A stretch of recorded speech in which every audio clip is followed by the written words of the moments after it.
ನಮಸ್ತೆ ಸ್ನೇಹಿತರೆ, ನಾನು ನಿಮ್ಮ ಮಲ್ಲೇಶಗೌಡ ಕರ್ನಾಟಕ ಭೂ ಸಂರಕ್ಷಣಾ ಸೇನೆಯ ರಾಜ್ಯಾಧ್ಯಕ್ಷ. ಇವತ್ತಿನ ದಿನ ನಾನು ಏನು ಹೇಳೋಕ್ಕೆ ಇಷ್ಟಪಡ್ತಾ ಇದ್ದೀನಿ ಅಂದರೆ, ಮೊದಲನೆಯದಾಗಿ ನಗರಸಭೆಯವರಿಗೆ ಅಭಿನಂದನೆಗಳನ್ನು ಸಲ್ಲಿಸ್ತೀನಿ. ನೆಲಮಂಗಲ ನಗರಸಭೆಯವರಿಗೆ. ಕಾರಣ, ನಿನ್ನೆ ಒಂದು ಫ್ಲೆಕ್ಸ್ ರೋಡ್ನಲ್ಲಿ ಫ್ಲೆಕ್ಸ್ ಹಾಕಿರ್ತಕ್ಕಂಥದ್ದು ನೇತಾಡ್ತಾ ಇತ್ತು. ಇದರ ಸಲುವಾಗಿ ನಾನು ನಗರಸಭೆಯ ವಾಟ್ಸಪ್ ಗ್ರೂಪ್ಗೆ ಹಾಗೂ ಆ ಭಾಗದ ಅರಶಿನಕುಂಟೆ ಭಾಗದ ಒಂದು ನಾಗರಿಕರು ಮಾಡ್ಕೊಂಡಿರ್ತಕ್ಕಂತಹ ಗ್ರೂಪ್ ಒಳಗಡೆಗೂ ಕೂಡ ನಾನು ಈ ಒಂದು ಫ್ಲೆಕ್ಸ್ ಹಾಕಿರ್ತಕ್ಕಂಥದ್ದನ್ನು ಅರಿಬಿಟ್ಟು ಇದನ್ನು ನಗರಸಭೆ ಗಮನಕ್ಕೆ ತರಲಿಕ್ಕೆ ಒಂದು ಮನವಿ ಮಾಡಿಕೊಂಡಿದ್ದೆ. ಅದೇ ರೀತಿಯ ಆ ಭಾಗದ ಮಾಜಿ ಗ್ರಾಮ ಪಂಚಾಯಿತಿ ಮೆಂಬರ್ ಆದಂತಹ ರಾಮಮೂರ್ತಿಯವ್ರಿಗೂ ಕೂಡ ಅದನ್ನು ನಾನು ಫಾರ್ವರ್ಡ್ ಮಾಡಿ ಕೇಳ್ಕೊಂಡಿದ್ದೆ, ಇದನ್ನು ತೆರವುಗೊಳಿಸ್ಕೊಡ್ಬೇಕು. ಯಾಕೆಂದರೆ ಸಾರ್ವಜನಿಕರಿಗೆ ಮುಕ್ತವಾಗಿ ವಾಹನ ಚಾಲನೆ ಮಾಡಲಿಕ್ಕೆ ಅವಕಾಶ ಮಾಡಿಕೊಡ್ಬೇಕು. ಮತ್ತೊಂದು ಅನಾಹುತ ಆಗಬಾರ್ದು. ಇದು ನೆಲಮಂಗಲದಲ್ಲಿ ಇದು ಆಲ್ರೆಡಿ ಒಂದು ಅನಾಹುತ ಆಗಿದೆ.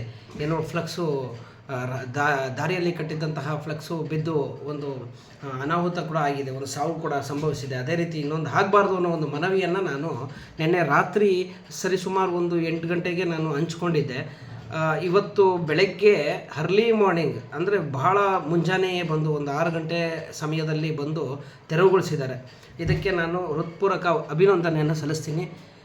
ಅದೇ ರೀತಿ ಇದೇ ನಗರಸಭೆಯವರಿಗೆ ಮತ್ತೊಂದು ಮನವಿ ಏನಂತಂದರೆ, ಈ ಭಾಗದಲ್ಲಿ ಈ ರಸ್ತೆ ಅರಶಿನಕುಂಟೆಯ ಮುಖ್ಯ ರಸ್ತೆ ಏನಿದೆ, ಆ ಮುಖ್ಯ ರಸ್ತೆಯಲ್ಲಿ ಬೀದಿ ಬದಿ ವ್ಯಾಪಾರಿಗಳಿಂದಾಗಿ ಬಹಳ ತೊಂದರೆ ಆಗ್ತಾಯಿದೆ ಜನಕ್ಕೆ.